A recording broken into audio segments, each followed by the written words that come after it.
Science is the great antidote to the poison of enthusiasm and superstition. Hi, I'm Juliette Selgren, and this is my podcast, The Great Antidote, named for Adam Smith, brought to you by Liberty Fund. To learn more, visit www.adamsmithworks.org.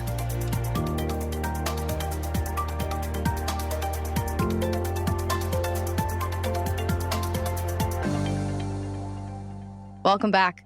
Today, on January 19th, not only am I back at school, but I'm excited to be inviting David Boaz onto the podcast for the second time. Lucky me and lucky you. The first time we talked about libertarianism. It was a conversation based off of his book, The Libertarian Mind.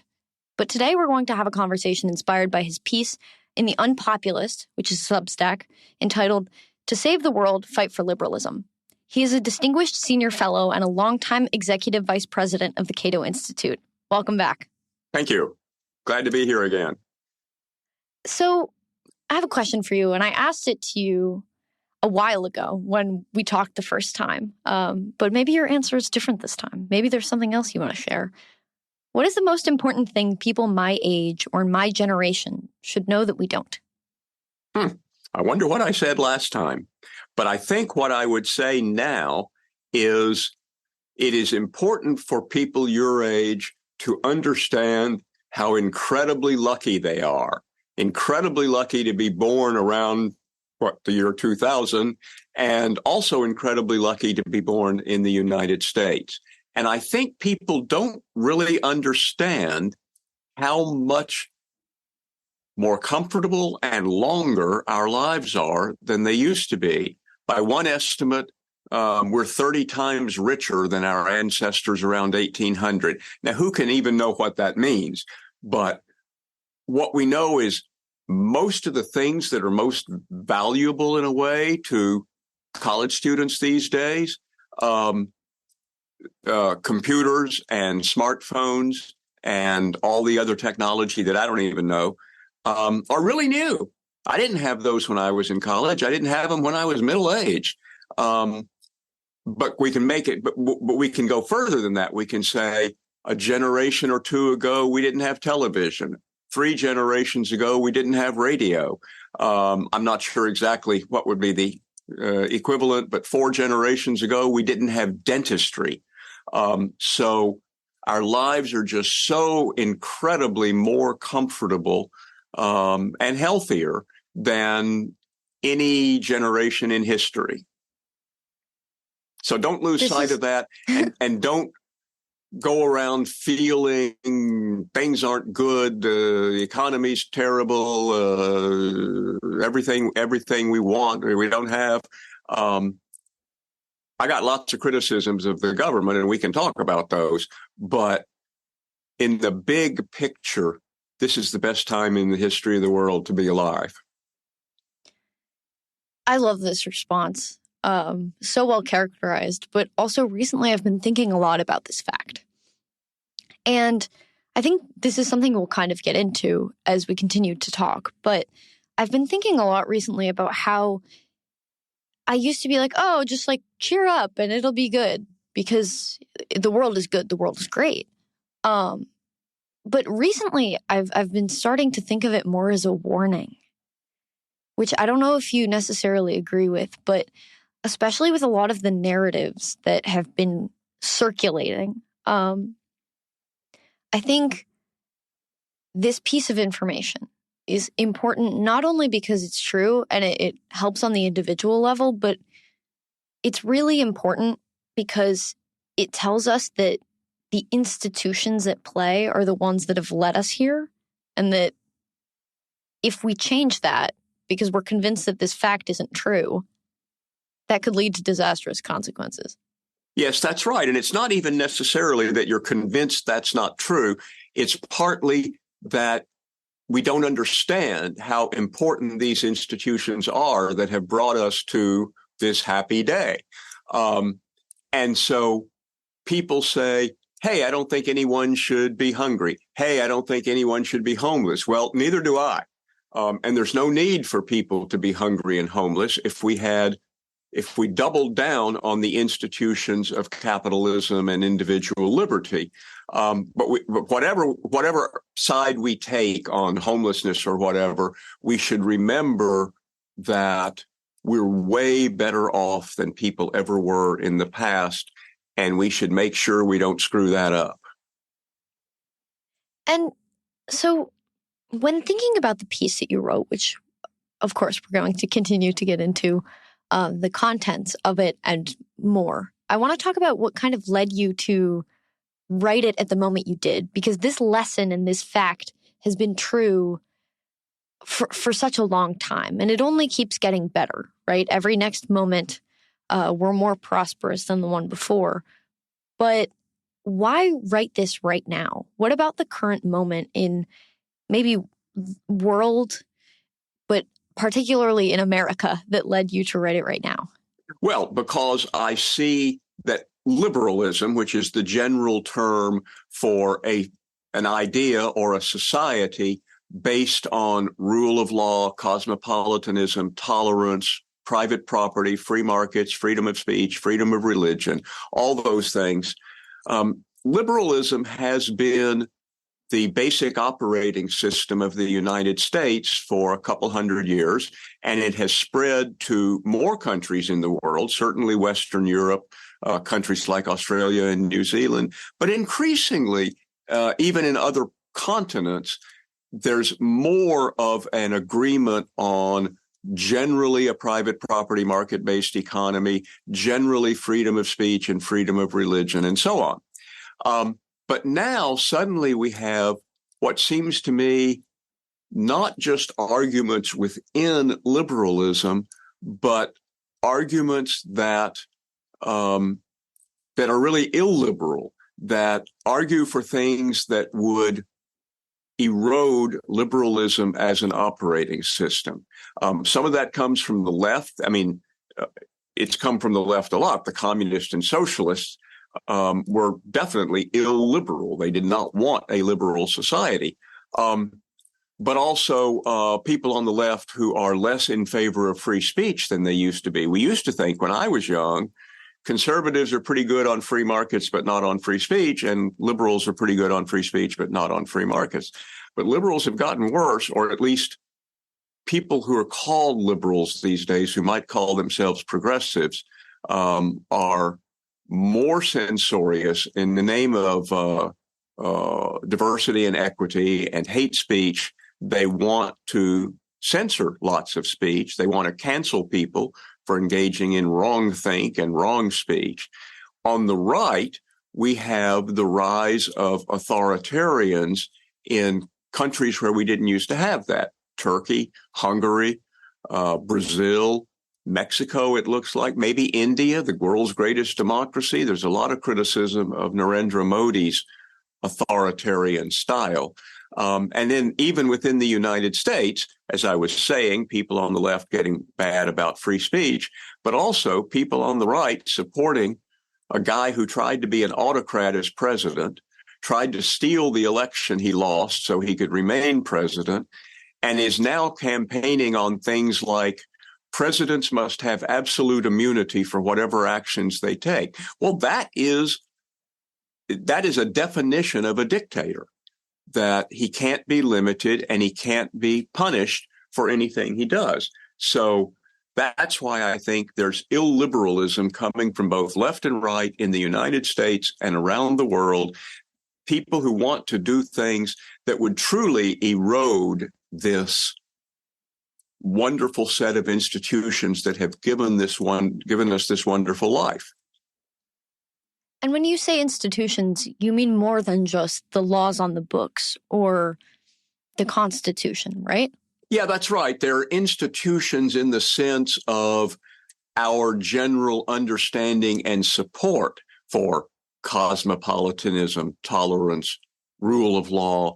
Those kinds of things sort of underlie the specific legal institutions of the Constitution or the laws or court decisions, yes. I think it's a very clear example to use the former president as an example of what illiberal looks like, because he's attempting to kind of sidestep institutional norms, ones that are very clear and have been for a really long time. But can you give us maybe an example of a policy battle, the fine differences between someone either on the left or the right that would be illiberal versus liberal? What does it mean to have a conversation within the liberal order and outside of it? Well, that's a good question. Yeah. It's a good question. One of the things that confuses this discussion is when the term liberals first started being used around 1820, people understood liberal to mean less government, free speech, free markets, private property, democracy, or at least a republican form of government of some form. There are, different forms. France, England, the United States, they have different forms of republican democracy. And then around 1900, a lot of people who called themselves liberals started favoring more government intervention in the economy. They felt to help the working class and the poor, but it meant giving more power to government, and that meant, more taxes, a larger government, which meant more opportunities to infringe on people's individual rights. And so there's been this split for the whole past century that classical liberals, especially libertarian-oriented classical liberals, still believe in a government that's very small and leaves the market and society to work without much government intervention. But now there are a lot of people from Franklin Roosevelt and Lyndon Johnson to Obama and Biden, but also a lot of Republicans who just think there's a whole lot of things the government ought to do. And some of that is a child tax credit they're debating this week, a business tax credit they're debating this week. A lot of it is individual programs that in themselves would not undermine liberalism, although you put enough of them together and you have to start worrying about the power you have given the federal government. So all of those things, I think we can say, whether there should be gay marriage, whether there should be higher welfare payments, we can say, well, we can have that argument within a liberal world. When you start talking about seriously infringing on freedom of speech, then I think you are impinging on liberalism. You are being illiberal. And when you start, and when you're supporting a guy who says, I want to get back in office to achieve retribution on my enemies, and I want absolute immunity for anything I do. Some people have pointed out to Trump, although Trump never listens, he doesn't respond to anything, but people are yelling back at him on Twitter and so on. You realize if we agree that presidents have absolute immunity, Biden could arrest you and throw you in jail. He could execute you because he has absolute immunity. And that seems like the sort of thing Trump hasn't thought through, but there are a lot of things he doesn't think through. But his instinct is, I want to be in to achieve retribution, and I want absolute immunity that I can do anything and not worry about limitations or punishment. That is a decidedly illiberal point of view. So maybe this is wrong, but let me know what you think. I'm kind of starting to grasp that while on the one hand, I've talked to a few people on the podcast about this, and I've been thinking about liberalism as a disposition that a person can have. You can have a liberal disposition where you're tolerant and you're open to having conversations, and really you're curious and you want to. You understand that this enriches life. This actually also applies to how we talk about the institutions that govern our world. While it can be a concrete thing, it's more of a default position or an attitude that or a value that is embedded in certain institutions and norms. So on a case-by-case basis, maybe a policy doesn't necessarily become a liberal, but if the entire attitude that results in numerous policies that all have the same different value maybe embedded in them that becomes more liberal? Yeah, that's right. The more power you give to government, even though each one power is not such a big deal, when you get to a government that's taking 50% of our income and that employs millions of people who, as we've just been discussing in the Supreme Court, can make laws without being named, without ever having been elected to anything, unelected bureaucrats who take whatever laws Congress has passed, or even sometimes when there's not much of a law that's been passed, and issue rulings on the way people have to live their lives. I think that's an illiberal way to run things. But again, there's a question of proportion. If it happens a couple of times, okay, we libertarians don't like it, but social democratic liberals do. The more it piles up, the more concern there is that localities and private organizations and individuals are being hemmed in their decisions. People often say that in The Road to Serfdom, Friedrich Hayek said, if you pass more government welfare programs, you'll end up in tyranny. Well, that's not what he said. What he said was central planning will inevitably lead to tyranny, because central planning really does mean that somebody in Washington tells everybody else in the country what to do. Buy this, don't go into this business, etc. But still, it is true that the more power you place in the federal government, and within the federal government, the more power you place in the executive, the president and the administrative state, then the less scope for individual action or social action in the sense of people getting together and making decisions, even state legislatures limited in their powers because the federal government gives them money and then tells them what they have to do with it, that sort of thing. So yes, I think there are those differences. And you get at this idea that I think is also maybe at the core of it is this idea of balance. We have checks and balances, and you learn that in civics class or government class in school when you're young. But it really is this idea core to liberalism where one group of people, or so the functions are separated, and then one group of people with access to one function. We obviously have more than that as human beings, but in terms of government, they can't control everyone else. And I guess maybe it's furthered by voting and democracy and other methods. So if you still believe in voting as an institution that upholds the liberal order, then maybe that's another input into this function of whether or not something is a liberal, is how does it come about? And so do you think the method is as important as I think I'm implying? Yes, I think the American founders had grown up, existed in a monarchy. And they knew that the conflicts in England had always been between some group of the people and the monarch. Now, it might be the lords, the earls and dukes and so on, who objected to their rights and privileges being impinged upon by the king. But sometimes it was the poorer people who were not aristocrats, people who maybe didn't own property and so on. And so they put a lot of faith in an elected government.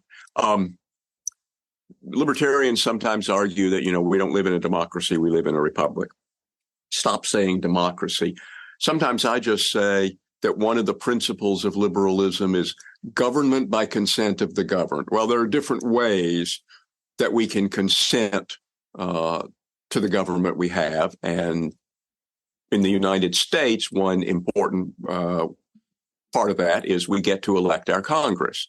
And we elect our Congress in two slightly different ways. So because back in those days, they really saw they worried that the big states would dominate. So that's why the Senate has equal representation for every state. I'm not sure people would care as much about that now, but government by consent of the governed is still an important aspect of a free society. Winston Churchill said democracy is the worst form of government except for all the others. Well, there's something to that. We can see lots of problems with our democracy, or I would say our Republican form of government. But when you look around at the other things that are on offer, monarchies, dictatorships, military dictatorships, theocracies, there may be some theoretical idea that all the people will come together and make all the decisions, but that's completely impractical, especially with as many decisions as our government is making today. You can't very well have all the people involved in that. We would never produce any food because we'd be in meetings all day and all night. So yes, government by consent of the governed is an important check on the power of government. And in the Constitution, they put additional checks on what the powers of the president were and what the powers of Congress were. And in my view, we have eroded a lot of those checks and balances, and we would do better to get back to Congress demanding its full authority to make law, which is what the Constitution says. All legislative powers herein granted are vested in a Congress, not the president and his administrative staff. So there are lots of ways we can improve our government by consent of the governed, but we definitely want to keep the idea and the institution that ultimately the use of power comes from it being authorized by the people. And we kind of, some people use interchangeably the words classical liberal and libertarian. Do you think there's a difference between the two? And if so, what is it? Well, I think there's some difference. I mean, first you have the word liberal. What does that mean? And then you have classical liberal, which was kind of created to say, no, I'm a real liberal of the old-fashioned kind, of the Jefferson and John Stuart Mill kind. And then liberals seem to be so completely corrupted in some people's mind that they started using the word libertarian, which is an actually different word. For me, I would say, look, I think libertarian is a very strict set of rules, very limited powers of government. I would say the proper powers of government are to protect us from foreign threats, to protect us from domestic threats like criminals, and to settle contracts. So what I would say is, if you believe in that strict definition, then you're a libertarian. If you believe in a somewhat less strict definition, Milton Friedman and Hayek both allowed for more government than I would.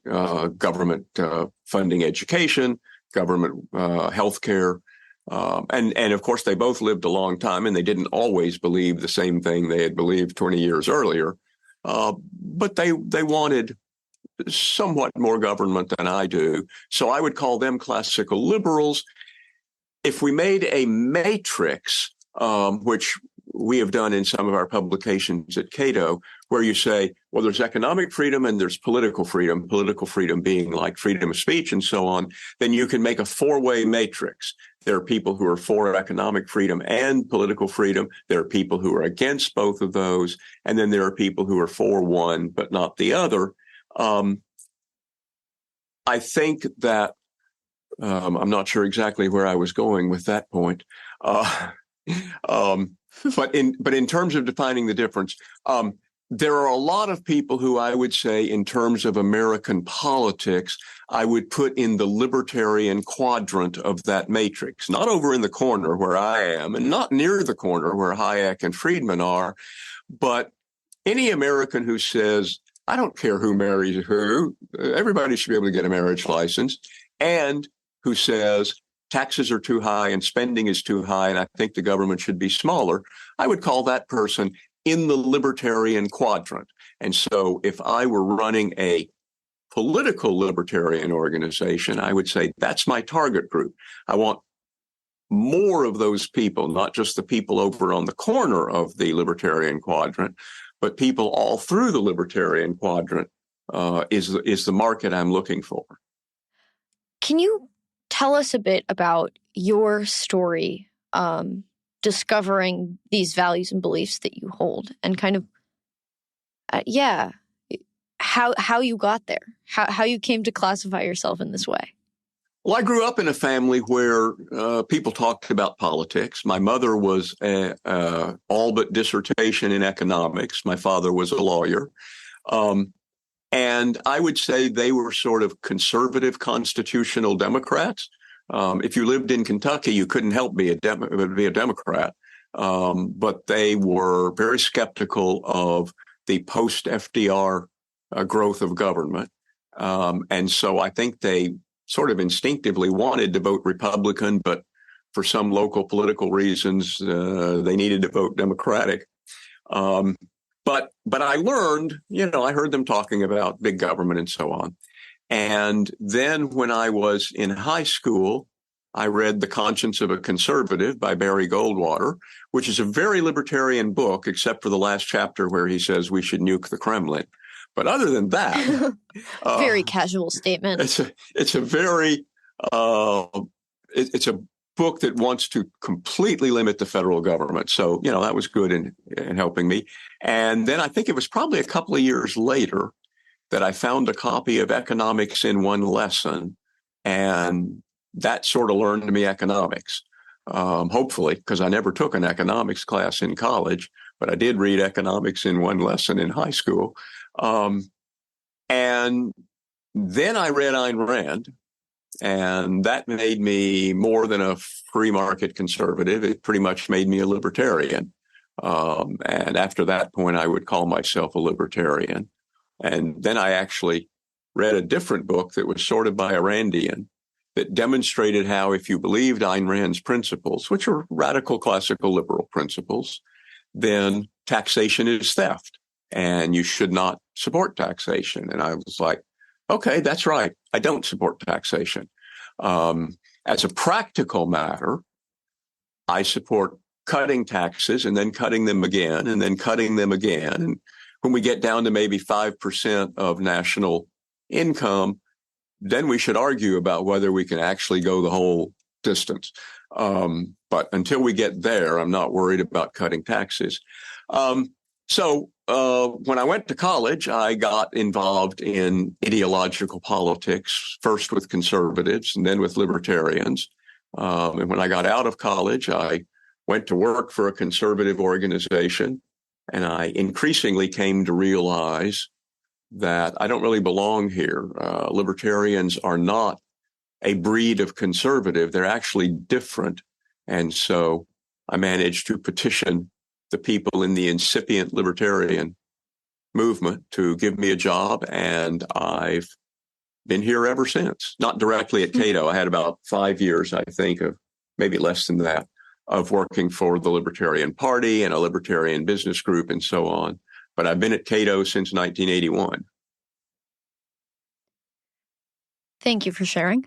Something that we classical liberals, libertarians, I would say, let me know if you agree with this. I would say libertarians are a breed of classical liberal instead of conservative. Yes. Okay. So we as an umbrella category often get criticized, especially from what I've experienced from the post-liberal right, for putting the Enlightenment on a pedestal. I think part of it is ignorance about the role that liberalism played in changing the world from what it was before to something better, something more prosperous, where people's rights were respected.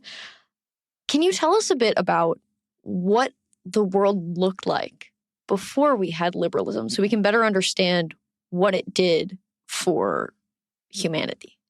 Well, Thomas Hobbes said that life for most people was solitary, poor, nasty, brutish, and short. Now, for some people, it was less brutish and less short than others, but that was the general plight of mankind for 5,000 years. I don't know if you've seen the hockey stick of economic growth, but the point is, and I'm not on video, so I can't do it with my hand. A hockey stick is straight for most of its size, and then it turns sharply up. And that is what happened to the world. You had essentially, especially when you take the whole world, no increase in the standard of living for 1,000, 2,000, maybe 5,000 years. And then along came the scientific revolution, which was a real revolution. Instead of just asking what the Bible says about anything, people started saying, let's experiment, let's explore, let's try to find out how the world actually works, how the stars move, how the planets move. And so with people like Galileo and Isaac Newton, you get a scientific revolution that intellectuals in Europe start thinking, yeah, we can think for ourselves. We can even experiment. We can test. And that leads people to think that they can challenge all sort of established ideas. And maybe we don't have to just believe in the divine right of kings. And so that leads into, I think, well, the scientific stuff is part of the Enlightenment, but the Enlightenment is also understanding that we can live together better. Some scholars say the Enlightenment started when Voltaire wrote his Letters on England, England being at that time one of the two most liberal societies in the world, not all that fully liberal, but getting there. And these letters in continental Europe told people you can change the way 17th century before Voltaire.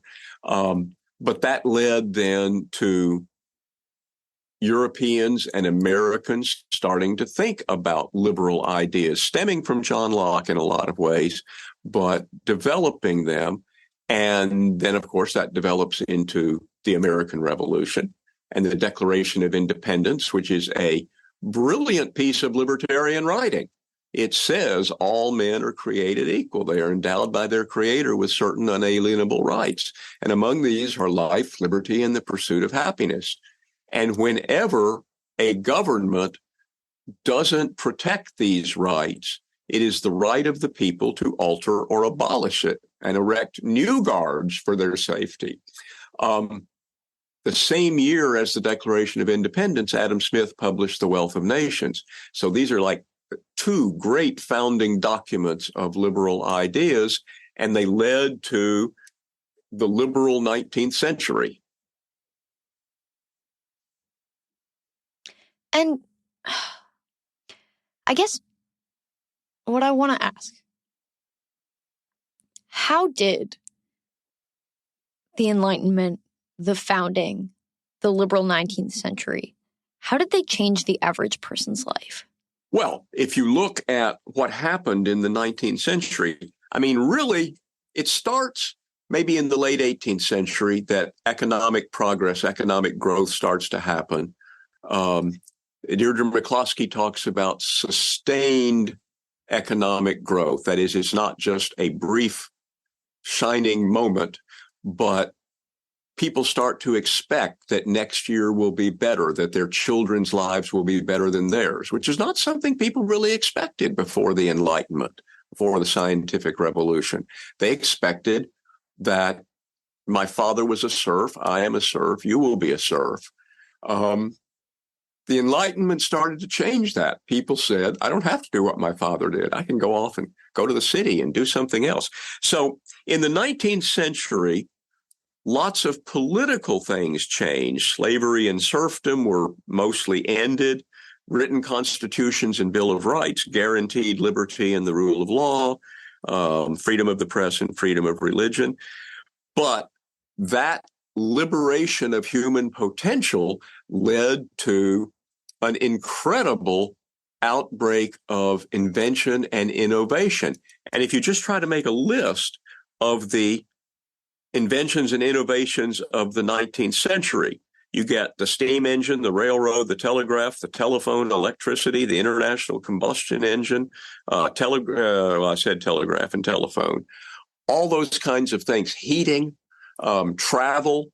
The railroad made it possible to travel. The telegraph made it more possible to communicate. People talk about the communications revolution probably 20 years ago before you were thinking about it. And I thought, the real telecommunications revolution was the telegraph, because once you had the telegraph, information could be transmitted, say, from Washington to London almost instantaneously. It used to be the way you transmitted information from Washington to London was to put it in a letter and put it on a ship. And that's like 6 weeks. And suddenly you can do it instantly. Now, it's expensive at first, and not everybody's doing it, but information is being exchanged between different parts of the world. Those kinds of innovations and explosion of entrepreneurship, people saw their standard of living increase. There's a story somebody told about what if Cicero visited Thomas Jefferson. He would have to travel by water and then by horse to get to Monticello. And when he got there, he would find a brilliant man like himself, reading by candlelight, writing with a quill pen, and depending on slaves to keep his life as comfortable as it was. And that would be very much like Cicero's life in Rome. Writing on, Cicero, I guess, wrote on scrolls, so there was a little progress there, but with something like a quill pen, and he had slaves to take care of him. But if Cicero and Thomas Jefferson then decided to visit Henry James 100 years later, it would be completely different. They would send a telegram saying, we want to visit. They would take a train to get there. When they got there, there would be electric light and some heating. If they wanted to write letters back home, there's a postal service, completely different in 100 years. That is a good story. I can see it, and I guess that's how you explain things. It's wonderful. So we've kind of talked about a few of the things I'm going to mention, but after the liberal 19th century, after the Enlightenment, there began to be this growth of government and infringement upon the hard-won respect for rights, American Revolution and all. The post-liberal right, the illiberal right, would have you believe that this is kind of the natural course of liberalism, where we are today and what culture looks like and what government looks like. The left would instead have you believe that these infringements are your rights, and neither of them are quite right, as we've talked about. But what are they getting wrong, and where did that start? Well, liberalism certainly led to the world we have today. And, I talk about how They're referring to the bad parts. Yeah, right. I talk about how much better it was in 1900. It's incredibly better in 2023. But there certainly are problems. There are still problems with poverty. There are problems with war. There are problems with hate. And we've actually made a lot of progress on all of those. We brought 1 billion people out of extreme poverty since 1990. We have fewer people, a smaller percentage of people in extreme poverty than ever in the history of the world. Basically, we've gone from 95% to 5%. But we can focus on the 5%. Why are those people still extremely poor?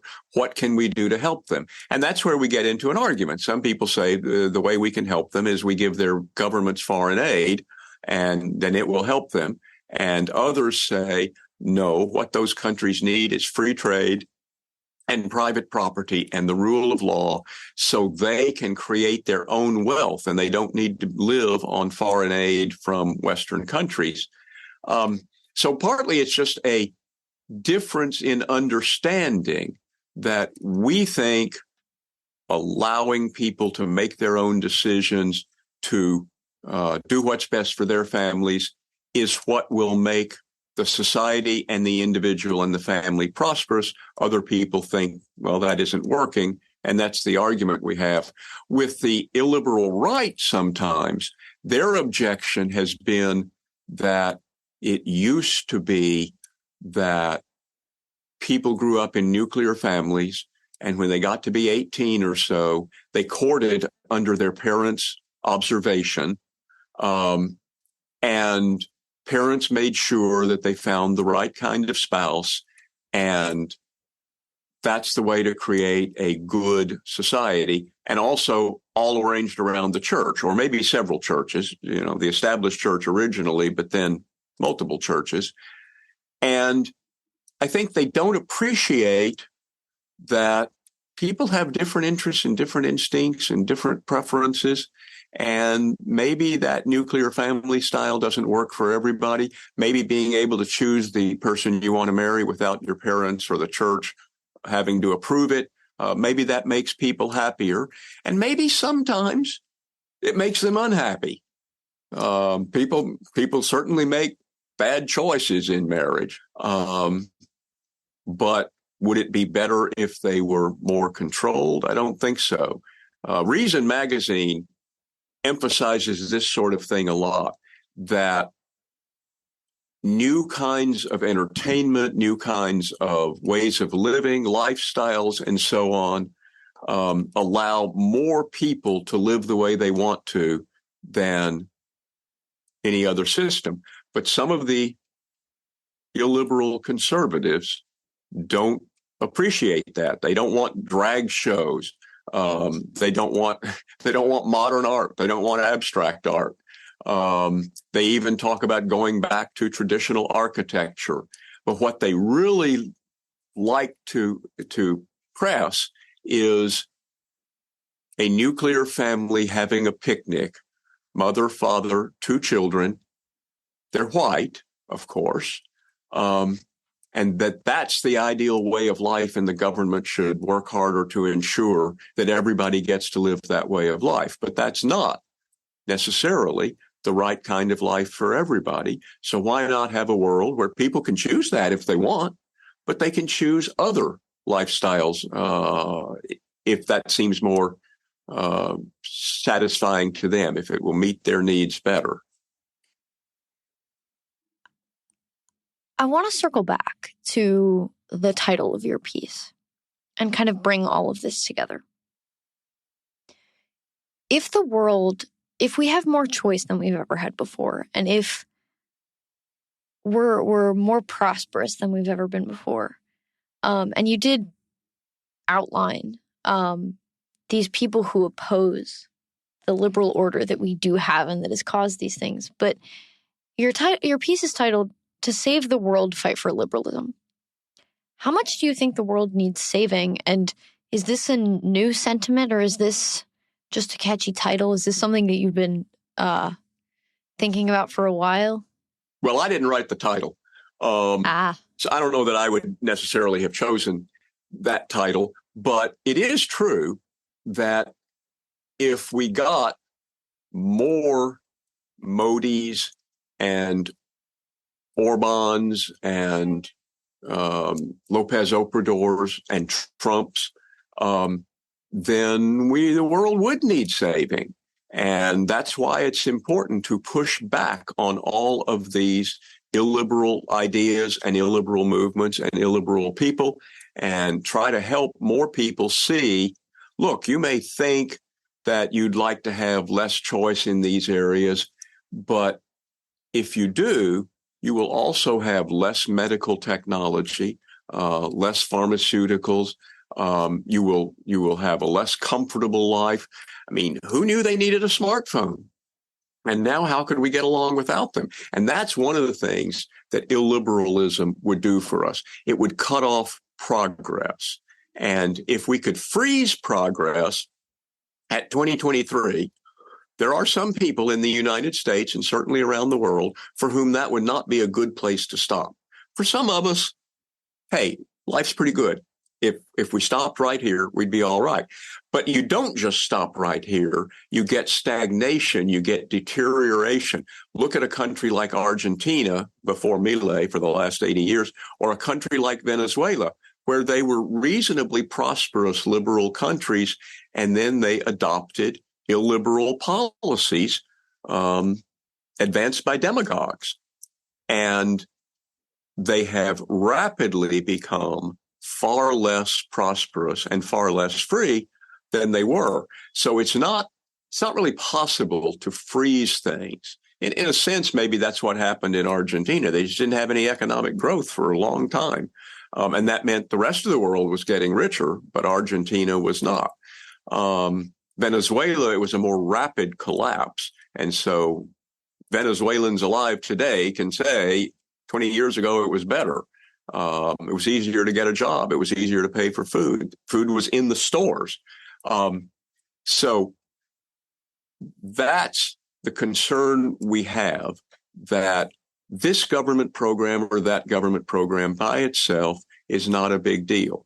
But if you start piling them on, and then you have demagogues saying, give me power, and I will help you, and I will hurt your enemies. And that's pretty much what all these demagogues did. Perón in Argentina, Chavez in Venezuela, Modi in India, Orban in Hungary, and to some extent, American politicians too say, I will increase government benefits for you, or I will cut your taxes, and I will punish the people you don't like. Look at Governor DeSantis in Florida. Disney criticized something DeSantis did, and DeSantis went nuclear on them, took away the governance of Disneyland from Disney. So that's an example of when you give government too much power, suddenly you get a guy who says, I don't like Disney, and I'm going to screw them over. That's why we want government to remain smaller, and we want to resist these people who say, I will give you something, and all you have to give up is a little bit of your freedom. So you're kind of getting at this idea that I kind of think of as us being on the defense. The nice thing and also the difficult thing about living in a liberal order is that the liberals, the true liberals, the classical liberals, will always be on the defensive. And this has been true since the conception of America. You've seen a lot in the fight for liberty and economic and social freedom, and you're an inspiration for so many people. What is that battle, the continual, lifelong, America-long, honestly, battle to defend liberalism? What has it taught you about what we should be doing, especially in this moment, to defend the order that we hold dear and to give us the lives that we have and to continue that for future generations? And how is that similar or different to the ways that we've defended it in the past? Well, it's an interesting question to me. We worry so much about illiberalism on left and right, and not even just the worst kind of illiberalism, but whether you elect Republicans or Democrats, they're always passing new laws, new regulations, and so on. And we don't see people out there who seem to be looking for a liberal politician, liberal program. Maybe Ronald Reagan came across that way. And yet, so we see all these organized people on the left and the right. I wrote in a paper on the libertarian vote. Liberals have unions, conservatives have churches, libertarians have think tanks. And of course, there aren't many people in think tanks. But with all these problems that we see, liberalism struggles through. We still do live in a liberal society. We still live in a society where every year we're a little bit richer than we were the year before. And richer doesn't just mean that Jeff Bezos is richer. It means that all of us have a slightly higher standard of living, partly because more things are being invented and made cheaper, and partly because every year most people get a raise or they find a better job.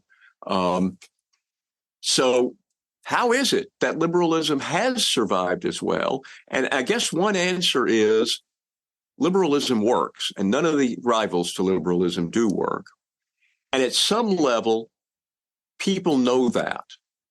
People know they don't want to go back, and once in a while, a people make the wrong decision, like in Venezuela, when they followed Hugo Chavez down the socialist rat hole. But mostly, people know they want, even if they couldn't name it, they want the liberal society that they live in. They just want a little more of this or a little less of this.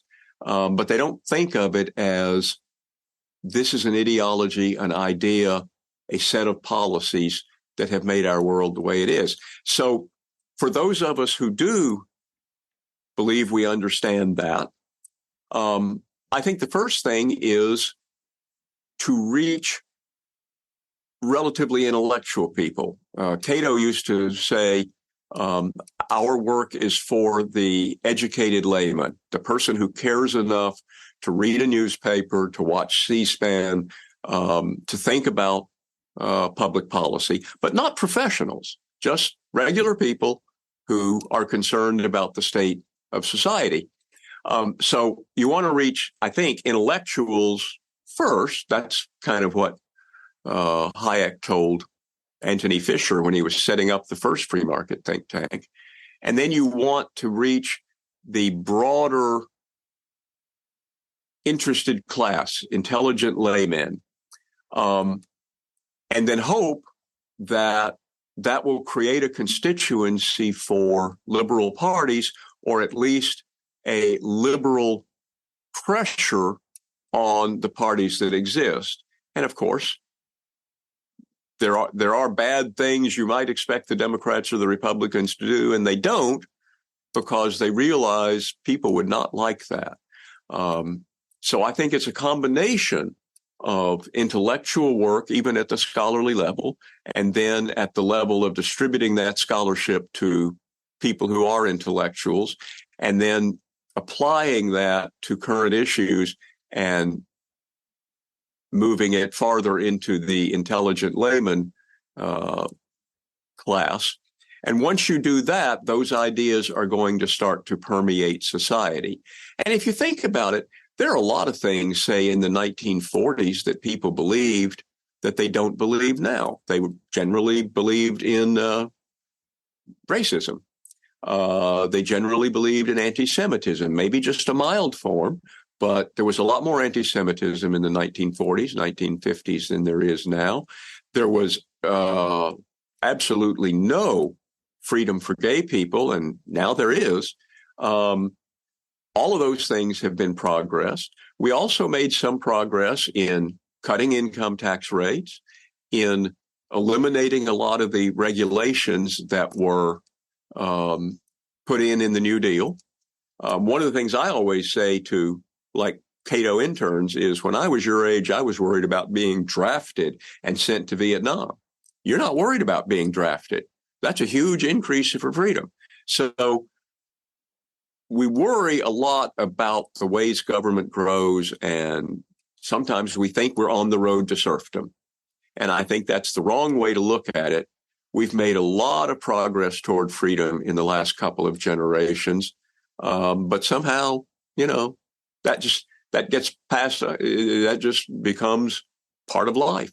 Presumably for college students today, gay marriage, it became legal for gay people to get married. Yeah, I remember, I don't remember how old I was, but I remember someone telling me that, and I was just old enough to have coherent thoughts of my own. And I was like, wait, why would we even have to do that? That sounds like a dumb thing you're not allowed to do in the first place. Because it just didn't make sense to me that anything like that could ever be against the law. Well, that's the continuing progress of the Enlightenment. Yeah, Enlightenment was important. It was a revolution, but it's not finished, and it probably never will be finished. and that's kind of a beautiful thing, right? It gives us a purpose. Yes. Well, it doesn't necessarily give us a purpose, but it adds to it, if nothing else. Thank you so much for taking the time to come on the podcast and share your wisdom and your thoughts with us, and to help characterize this thing, liberalism, that we live within and that we benefit from, to help us better understand. Thank you. I have one last question for you before we go, if you have the time. What is one thing that you believed at one time in your life that you later changed your position on, and why? Well, mostly I feel like I just sort of drifted from believing in freedom and thinking conservatives did too, to believing in freedom and maybe believing in it a little more the more I learned. But one specific thing I can say is my first published article when I was 14 years old was a call for victory in Vietnam.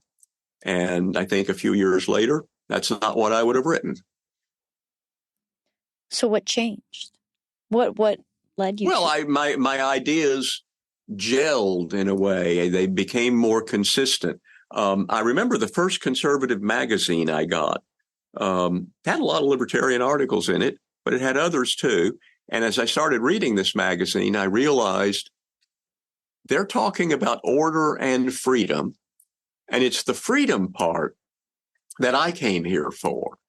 Now, later, and maybe this is a change in my way of understanding, later, I came to believe that ordered liberty was a good term for the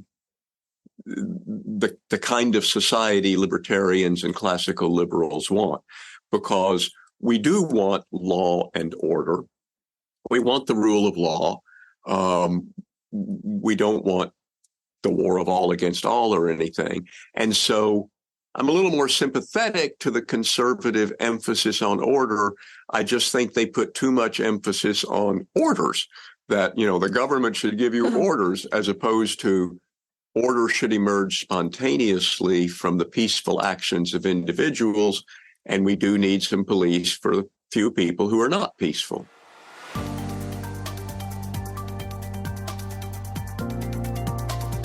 Once again, I'd like to thank my guests for their time and insight. I'd also like to thank you for listening to the Great Antidote podcast. It means a lot. The Great Antidote is sound engineered by Rich Goyette. If you have any questions, any guests, or topic recommendations, please feel free to reach out to me at greatantidote@libertyfund.org. Thank you.